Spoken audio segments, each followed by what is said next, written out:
You destroyed everything! It's all lies. I'll prove it. James Whitaker had built his life brick by brick in the heart of Detroit, a city where dreams were forged in steel and ambition roared like the engines on the assembly lines. Once a towering figure in the automotive supply industry, he'd risen from humble beginnings in a modest neighborhood to command a multi-million-dollar company that provided parts to the big three automakers. His name was synonymous with success, a black man who'd shattered glass ceilings, featured in business magazines, and toasted at galas in the Renaissance Center.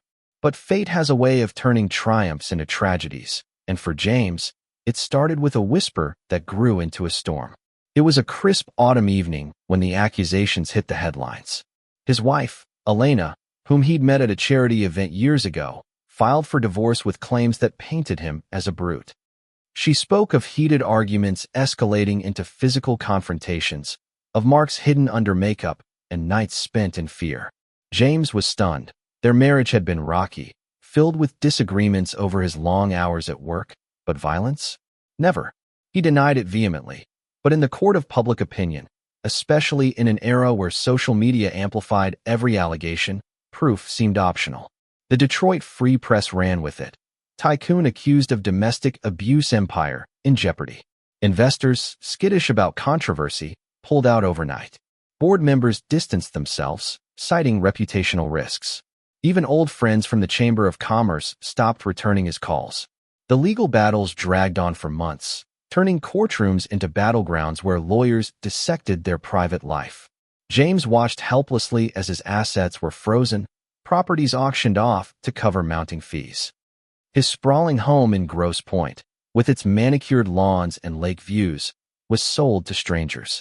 Bank accounts dwindled until all that remained was a meager $600 in cash, barely enough for a week's groceries.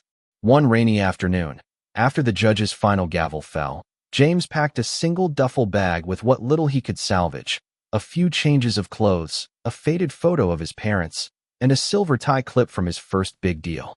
As he walked out of the courthouse, a cluster of reporters shoved microphones in his face. "Mr. Whitaker, any comment on the allegations?" one shouted. He pushed past them, the weight of their stares heavier than the bag on his shoulder. Wandering the streets of downtown Detroit, James felt like a ghost in his own city. People who once sought his advice now crossed the street to avoid him. He overheard snippets of conversation in a coffee shop. "That's the guy who beat his wife." What a fall from grace. The words stung, but he bit his tongue. Pride wouldn't pay the bills. Desperate for shelter, he scanned classified ads on his cracked phone screen. That's when he spotted an ad for a beat-up 1942 Packard Clipper, parked in a junkyard on the outskirts of town. The seller, an elderly mechanic with grease-stained hands, wanted exactly $600 for the relic. "She's got character," the man said with a chuckle, "but needs a lot of love." James handed over the cash, the last of his fortune, and drove the creaking car to a quiet alley near the old Fisher body plant. That night, he curled up in the back seat, the vinyl cracked and musty, staring at the ceiling as rain pattered on the roof. How did it come to this? He muttered to himself, the silence mocking his question. Life in the Packard was a far cry from the executive suites he'd known. The seats dug into his back like unforgiving reminders of his failures. Mornings brought the chill of Michigan winters seeping through the drafty windows, and he'd wake shivering, his breath fogging the glass. To survive, James took whatever work he could find done loading trucks at the Eastern Market, where vendors haggled over produce, or scrubbing floors in dingy warehouses along the Detroit River. His hands, once soft from boardroom handshakes, blistered and calloused. One sweltering summer day, as he mopped sweat from his brow in an auto parts store, he caught two employees glancing his way. "Hey, isn't that James Whitaker? The one whose wife took him to the cleaners?" One whispered. "Yeah, heard he lost it all. Serves him right if those stories are true." They snickered, not bothering to lower their voices. James gripped the mop tighter, his jaw set, but said nothing. Inside, rage simmered not just at them, but at the injustice of it all. How could unproven words destroy a lifetime's work? Nights were the hardest. Back in the Packard, he'd sit in the driver's seat, hands on the wheel, pretending he was still navigating board meetings instead of dead-end alleys. Kids from the neighborhood sometimes banged on the hood for fun, yelling taunts before running off. Loneliness gnawed at him like hunger. One evening, parked under a flickering streetlight, he flipped on the radio only to hear a news segment featuring Elena. She was being interviewed on a local talk show, her voice steady as she described her escape from abuse and her new life as an advocate for survivors. The host praised her courage, and the segment ended with applause. James switched it off, his chest tight. Lies, he whispered. But who would believe him now? The world had moved on, labeling him the villain. In those dark moments, doubt crept in. Had he been too focused on success to see the cracks in their marriage? But deep down, a flicker of defiance remained. This isn't the end, he'd tell himself, clenching his fists. Survival became his mantra, one grueling day at a time. The turning point came on a foggy morning in early fall, the kind where the Detroit skyline blurred into gray. James had just finished a shift hauling crates at the port, his muscles aching. He slumped into the Packard's front seat, too exhausted to move to the back. For weeks, he'd noticed an odd bulge under the passenger seat cushion, something hard pressing against the fabric. Curiosity finally won out. He pried at the worn stitching with a pocket knife, the threads giving way after years of neglect. As he tugged, a small bundle wrapped in oilcloth tumbled out, heavy in his hand. Unfolding it carefully, he revealed a collection of antique gold coins, their surfaces tarnished but unmistakable. His heart raced. This can't be real, he thought, rubbing one between his fingers. Memories of history lessons flashed rumors of bootleggers during Prohibition hiding valuables in cars like this one. Skeptical but hopeful, James took a single coin to a discreet pawn shop in Hamtramck, a neighborhood known for its Polish heritage and no-questions-asked dealings. The owner, a wiry man with a magnifying glass, examined it under the light. "Where'd you find this, buddy?" he asked, eyes narrowing. James shrugged. "Does it matter?" After a tense pause, the pawnbroker nodded. "These are genuine pre-1933 gold eagles, worth a pretty penny." He waited and offered a figure that made James's knees weak. Not a fortune, but enough to spark possibility. As he left the shop, coins sold and cash in pocket, the pawnbroker added, "That old Packard might have belonged to a rum runner back in the day. They stashed stuff everywhere to dodge the feds." James stared at his car anew, no longer a symbol of defeat, but a hidden treasure chest.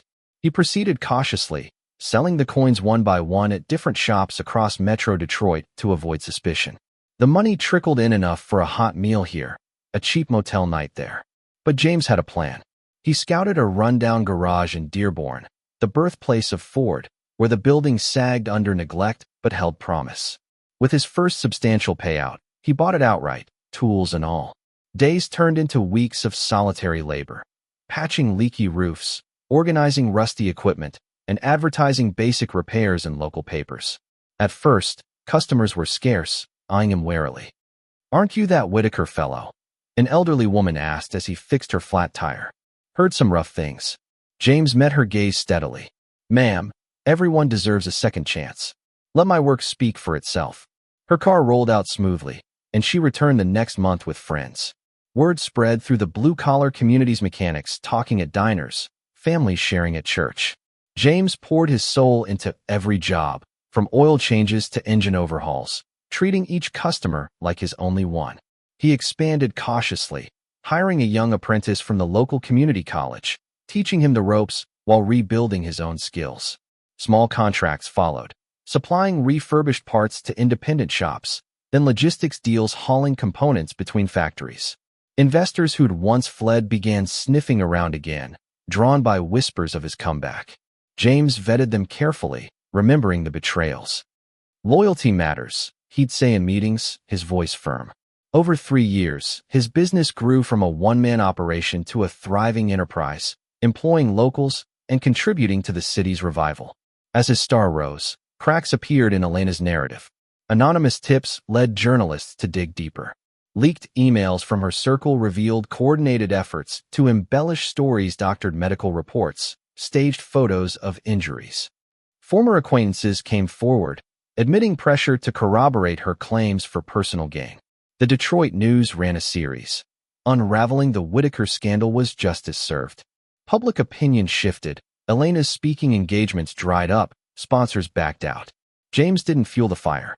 Let the truth handle itself, he told a reporter who cornered him outside his garage. Symbolically, he restored the Packard to its former glory. Chrome bumpers gleamed under shop lights, upholstery redone in rich leather. It became his daily driver, a testament to endurance. The climax unfolded at the annual Auto Industry Gala in the Motor City Casino Hotel, where Detroit's elite gathered. James arrived in the polished Packard, heads turning as valets parked it prominently. Inside, chandeliers sparkled over tuxedos and gowns. Whispers rippled. "Is that James Whitaker?" Thought he was done for. Elena was there too, her dress elegant but her smile strained. Their eyes met across the room. She, the once celebrated advocate. He, the resurrected tycoon. No words were exchanged, but as toasts were made to innovation, James raised his glass subtly in her direction. It was acknowledgement, not vengeance. The truth had prevailed. By evening's end, partnerships flooded in, old rivals offering handshakes. James accepted selectively, his empire rebuilt stronger, rooted in integrity. Driving home along the Detroit River, the Packard's engine purring smoothly, he reflected on the journey. The coins hadn't just restored his wealth, they'd reignited his spirit. He'd faced the abyss of injustice, clawed back through sheer will, and emerged unbroken. James Whitaker's tale reminds us that even in the depths of betrayal and ruin, hidden opportunities can spark renewal. Life's injustices, false accusations, societal biases test our mettle, but resilience forges legends. What do you think? If you were in James's shoes, how would you have handled the accusations and the comeback? Share your thoughts in the comments below, especially on themes of violence and injustice in everyday life. Do you believe society is too quick to judge without evidence? Take a stand and let us know your perspective. You'd love to hear from you.